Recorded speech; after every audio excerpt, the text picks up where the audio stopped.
Hello, and welcome back to another edition of the Weapons Test. I'm Law of the West, and today we're going to be looking at two more Size 3 ship weapons, the Mantis GT-220 and the A&R PyroBurst. First, let's take a look at the Mantis GT-220. This is a hydraulically driven Gatling-type rotary cannon designed to deliver smaller rounds at a very high rate of fire. It can shed the armor of enemies and sacrifices power for absolute saturation of the target area. The Mantis is the ballistic equivalent to the repeater lineup of weapons, but like them it also has a tendency to overheat quickly, making owning the best cooler you can afford a necessity for optimal performance. This weapon has gotten a recent revamp to its physical appearance, which may seem less impressive than before, but the new version doesn't have the same clipping issues that it previously had while equipped to most ships. The only graphic related issue that I found happens when the gun is mounted onto the nose of a Hornet or Super Hornet.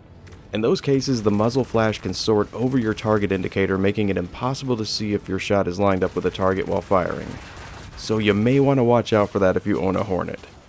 I tried this with another ship that mounted the Mantis on a hardpoint that was located just below the nose like the Hornet does. In this instance, I was using the 350, and it didn't have a problem with the muzzle flash at all. Another thing that can be misleading at first glance is the total ammo count that your MFD displays. Just fire off a few rounds and take another look. That's what your actual capacity really is.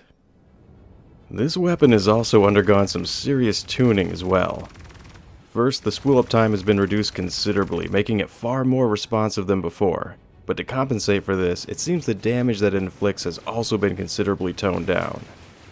Bottom line is, this is a better choice at dogfighting than it used to be, but when squaring off against a faster opponent, the high rate of fire can have a tendency to go from being a bonus to a detriment, often causing you to waste more shots than you can land. It seems to frequently overheat at the worst possible moments, and the slow velocity of your bullets makes the constant stream of tracer rounds easier for the other dedicated dogfighters to avoid. The higher rate of fire and shield penetrating power becomes more of a benefit when facing off against larger targets like a Cutlass or a Connie, who will have a much more difficult time trying to avoid you and will suffer the most from the constant barrage of shield penetrating fire that's about to be inflicted upon them. I wouldn't recommend overclocking this weapon, which will cause it to overheat even faster than it already does. That brings us to the Size 3 PyroBurst. The A&R PyroBurst plasma shotgun is going to be most effective when used in close quarters. It sprays self-detonating plasma projectiles, which sacrifices pinpoint accuracy for area saturation. The biggest misconception I had about this weapon was mistaking it for being the same as the Vandal, Blade, Glaive, and Scythe plasma-based weapons, which are the best of both worlds, having armor-penetrating power like a ballistics gun, but does not use ammunition. The PyroBurst does use ammunition, starting you out with 160 rounds, and once that's spent, it's a trip to Cryastro. As stated before, you have to get extremely close to your target for this weapon to be effective, and becomes even more effective the closer you get.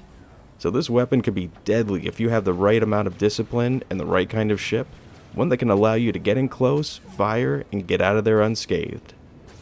This becomes less of an issue when it's been equipped to a faster and more maneuverable ship, or is an extremely tanky ship that can soak up the damage as it closes in on its target. The PyroBurst can be equally as effective at dogfighting as it can be when used against larger targets. The spread shot can make it easier for you to hit fast ships, and although you'll often just be clipping the target with just a fraction of the spread shot's total potential, a partial hit is better than no hit at all. While large targets will take the full brunt of the spread shot, saturating one end of the hitbox to the other with plasma-latent buckshot, and dealing an optimal amount of damage with each hit. This is also a good weapon to overclock, since that increases its rate of fire, giving you an extra shot or two during each exchange. There are many kinds of ships in Star Citizen, just as there are many types of playstyles. As for my usual disclaimer, there's no perfect weapon in this game, but you'll find that there is a best choice of weapons to use for a person depending on what their playstyle is, what kind of ship they're flying, and what kind of ships they're going to be going up against. Hopefully, this guide will help you to determine if a particular kind of gun seems like it would be a good fit for you, and give you some direction to go in when choosing a loadout for your ship. And that's it for this episode of the Weapons Test. This is Law of the West, saying always keep the sun at your 6, and take care.